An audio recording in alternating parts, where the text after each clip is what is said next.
микроб десек те зиянды заттар көз алдымызға елестейді бірінші кезекте. Иә, тек зиянды елестейді, бірақ өмірде пайдалы да микробтар бар екен, Нұржан.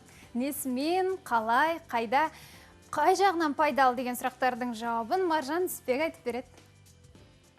Микроб десе көбіміздің көз алдымызға лас, адамның денсаулығына кері әсер ететін өте ұсақ организмдер елестейді. Ал пайдалы микробтар жайлы халық не дейді? Микроб дегенде ассоциация қандай? Микроб дегенде көз алдарыңызға не елестейді?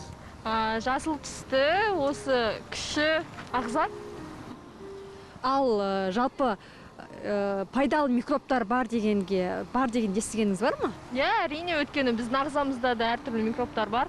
Және де олар бізге осы сыртқы факторлардан қорғануға мүмкіндік береді.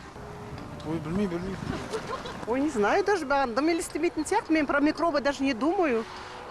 Жалпы пайдалы микробтар туралы білетін шығарсыз, Ну, пайдалы білем, кишечникті заселять ететін, да?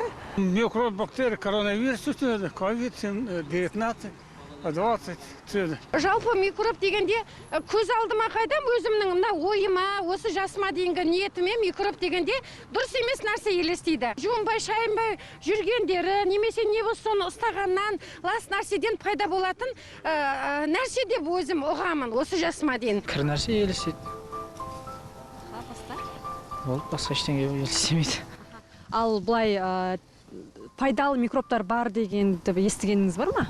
Жоқ, естімеппін ондайды. Жалпы микробтар көзге көрінбейтін өте ұсақ ағза. Оны зерттейтін ғылым микробиология деп аталады. Ал осы микробиология ғылымы микробтарды зерттеу барысында оның көбіне ауыл шаруашылығында тұрмыстық заттарды өндіруде пайдалы екенін анықтады. Мысалы, пайдалы микробтар антибиотиктер мен витаминдер түзуге, тағамдардың шіруі, бүлінуі, көгеруін реттеуге, топырақ құрамын жақсартуға және биологиялық тепе-теңдікті қамтамасыз етуге, қарашіріктің жетілуіне көмектеседі. Сондай-ақ зерттеушілер ашытқы саңырауқұлақтарын зерттеп, ондағы пайдалы микробтар арқылы препараттар жасағаны белгілі. Мәселен, триходерма саңырауқұлағы зерттеліп, одан картоп ауруына қарсы тұра алатын триходерма препараты шығарылған. Мұның өзі ауыл шаруашылығындағы көп мәселені шешуге ықпал етті. Бұдан бөлек өндірісте мутагенді заттарды пайдаланып, пайдалы микроорганизмдердің қасиетін арттыруға болатыны дәлелденген. Олар өндірістегі түрлі қалдықтарды ыдыратып, зиянды әсерін жоюға мүмкіндік береді. Айтпақшы, зерттеушілер пайдалы микробтар арқылы адамның қартаюына қарсы тұратын, микробиоценозды жақсартатын препараттар шығарып жатқанын айта кету керек.